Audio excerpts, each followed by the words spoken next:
AP రాజకీయాల్లో కీలక సమీకరణాలు మారుతున్నాయి. లండన్ పర్యటన నుంచి వచ్చిన జగన్ చాలా దూకుడుగా వ్యవహరిస్తున్నారు. బుధవారం విజయవాడ వైసీపీ కార్పొరేటర్లు ఇతర నేతలతో జరిగిన సమావేశంలో జగన్ 2.0ని చూస్తారని చెప్పినట్టే జగన్ తన వ్యూహాలను రచిస్తున్నారు. 2029 ఎన్నికలను టార్గెట్ చేసుకుని సీఎం చంద్రబాబును గద్దెదించేందుకు జగన్ పావులు కదుపుతున్నారు. జగన్ 2.0ని చూస్తారు. ఈసారి వేరే లెవెల్ జగన్ని మీరు చూడబోతున్నారు అని చెప్పినట్టుగానే జగన్ 2.0 వర్షన్ని చూపిస్తున్నారు జగన్. ప్రజల్లోకి వచ్చేందుకు సిద్ధపడుతున్న జగన్ టీడీపీని ఎదురించేందుకు ఎత్తుకు పై ఎత్తులు వేస్తున్నారు జగన్. అందుకే ఒకప్పటి ప్రశాంత్ కిషోర్ సహచరుడు 2024లో టీడీపీ కోసం పనిచేసిన వ్యూహకర్త శాంతన్ సేవలను వినియోగించుకోవాలని జగన్ ప్లాన్ చేస్తున్నట్టు తెలుస్తోంది. ఇందుకు తగ్గ రాయబారాలు కూడా పూర్తయినట్టు సమాచారం. మార్చి 12న వైఎస్సార్ కాంగ్రెస్ పార్టీ ఆవిర్భావ దినోత్సవం. ఈ కార్యక్రమాన్ని రాష్ట్రవ్యాప్తంగా వేడుకగా జరపాలన్నది జగన్మోహన్ రెడ్డి వ్యూహం. అదే రోజు నుంచి శాంతన్ సేవలు వినియోగించుకోవాలని ఒప్పందం చేసుకున్నట్టు ప్రచారం జరుగుతోంది. ఇదిలా ఉంటే క్షేత్రస్థాయి పరిస్థితులు, రాజకీయ నిర్ణయాలపైన తాజాగా ఢిల్లీ కేంద్రంగా ప్రశాంత్ కిషోర్తో మంత్రి లోకేష్ భేటీ అయ్యారు. కీలక అంశాలు చర్చించారు. 8 నెలల కూటమి పాలనపై ప్రశాంత్ కిషోర్ రిపోర్టు తీసుకున్నట్టు కూడా తెలుస్తోంది. అంతేకాదు 2024 ఎన్నికల్లో టీడీపీ కోసం పనిచేసిన షో టైం కన్సల్టెన్సీ సేవలను కొనసాగిస్తున్నారు. కానీ ఈ టీంలో కీలక కన్సల్టెంట్ శాంతన్ ఇప్పుడు జగన్ కోసం పనిచేసేందుకు సిద్ధమవటంతో అందరూ షాకవుతున్నారు. 2014లో అధికారానికి దగ్గరగా వచ్చి 67 అసెంబ్లీ సీట్లతో అధికార పార్టీకి ముచ్చెమటలు పట్టించారు.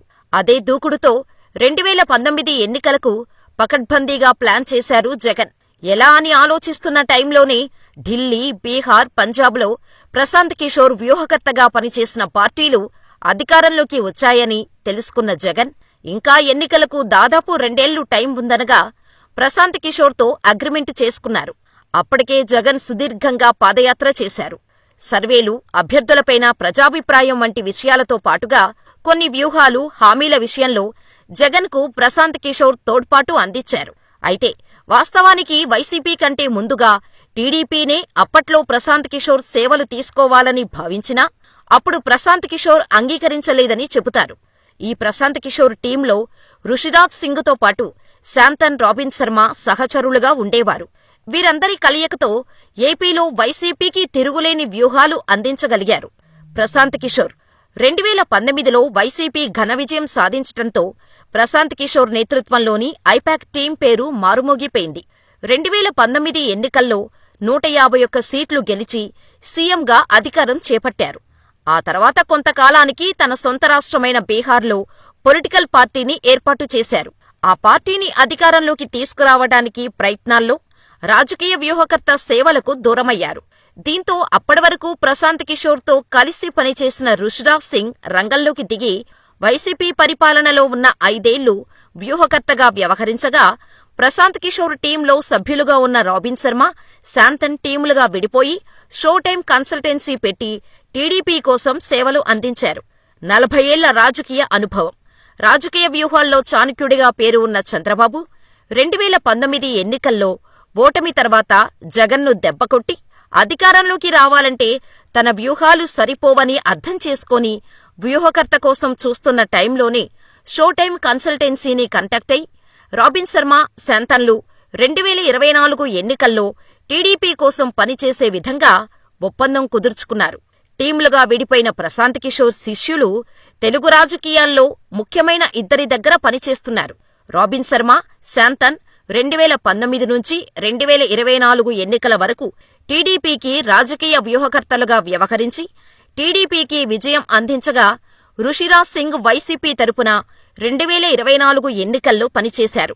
ఇలా 2019 నుంచి టీడీపీ కోసం పనిచేసిన రాబిన్ శర్మ, శాంతన్లలో శాంతన్ ఇప్పుడు వైసీపీ కోసం పనిచేసేందుకు రంగంలోకి దిగుతున్నారని ప్రచారం సాగుతోంది.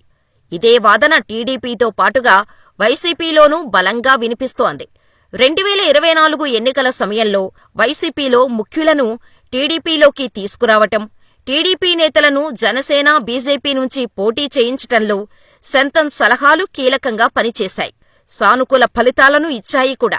అయితే 2029 ఎన్నికల్లో ఎలాగైనా విజయం సాధించాలని అనుకుంటున్న జగన్ అందుకు సరైన రాజకీయ వ్యూహాలు అమలు చేయాలంటే రుషిరాజ్ సింగ్ నేతృత్వంలో శాంతన్ వైసీపీకి సేవలు అందిస్తే 2029లో విజయం సాధించవచ్చని భావించినట్టు తెలుస్తోంది.